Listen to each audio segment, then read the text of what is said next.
Alright, finally we got our hands on the new Bajaj Chetak all-electric scooter. It was unveiled on October 16 in Delhi, and that's when Bajaj flagged off a journey where 20 Chetak riders set off from Delhi to Pune via Goa. They covered a little over 3,000 kilometers, and we are finally here at the Bajaj plant in Akurdi, Pune, where we're given the taste of what this new all-electric scooter by Bajaj looks like. We can't ride it, but we can tell you more about the way it's designed, the features, etc., etc., and you'll know more about it as the video progresses. So speaking about the design, first of all, Bajaj calls it a neo-classic design theme. They said that they were sticking to a nice European look, and that's very evident with these smooth flowing lines. If you look at the apron, for instance, it's got a air intake over here with a lovely brushed aluminium finish on this side, and LED indicators integrated over here, again with a brushed aluminium strip above it that adds a little contrast and looks really nice. You have this aluminium sort of surround over here that also reminds you of earlier Chetaks. Moving over here, the crease lines are also quite well executed, very well designed, and they merge into the body quite well. It's a nice, lovely flowing design. Let's move to the headlamp over here. It's got an LED DRL. I'm going to start it up for you. It's got a really bright LED DRL and an LED headlamp over here with a very neatly integrated Chetak logo. The C that you see over here is the Bajaj Chetak logo. If you look at the bike closely, you will also notice that there aren't any Bajaj company logos. There's just a Chetak logo all around. I'll show you as we move forward. But as is the case with the front, even the rear section looks pretty well executed. Looks like a typical European scooter, and I really like it. If you look at the swooping line over here that merges with the tail lamp, it looks quite retro and special, to be honest. You have the same element on the front apron as well, so you have some cohesion to the design, and it looks like one proper unit. So again, very well executed. Most of the body panels are made of metal, so this is one solid piece of metal. This section here again is metal, while this portion over here is fiber or plastic. The seat up here is wide, but what I also noticed is that this seat tapers towards the front over here, so it's nice and narrow to be easier for people to get their legs off the ground once they come to a halt.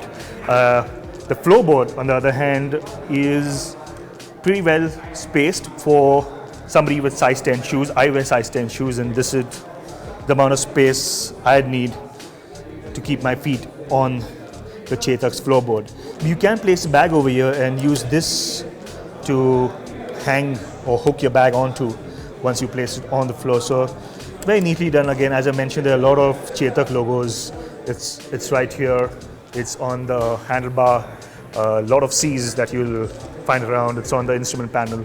So again, coming to the instrument panel, Bajaj ditched the idea of fitting a full color TFT display or a touchscreen display that you usually see in high level electric scooters like a Ather, for example.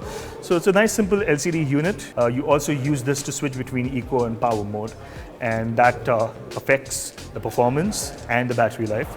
In eco mode, you can cover 95 kilometers on a full charge, whereas in the power mode, the range drops to 85 kilometers.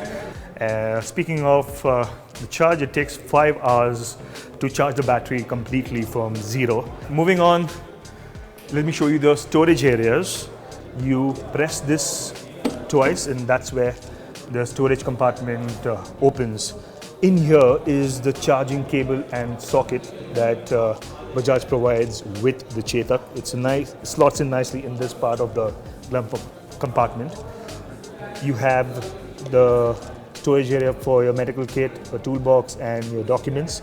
And there's a backlit USB port over here as well. So pretty nifty, very contemporary, and something that you need in today's day and age. You long press the button again, and that's when the boot opens.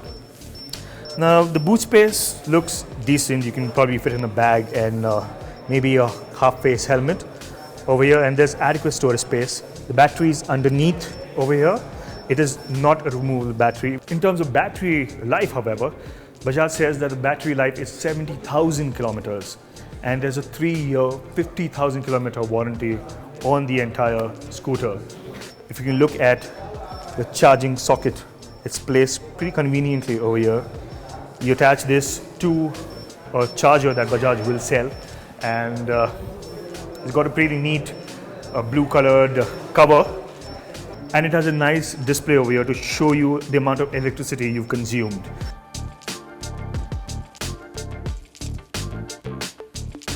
Now the motor is mounted quite cleverly on the swing arm. It's a 4 kilowatt motor that's powered by a lithium-ion battery that's been rated IP67, so it makes it waterproof. As was the case with the classic Bajaj Chetak that also used a trailing link suspension setup, you see a similar trailing link unit at the front over here. You have a disc brake with a single pot caliper and a drum brake at the rear. Now the wheels are both 12-inch wheels and they run on MRF tires.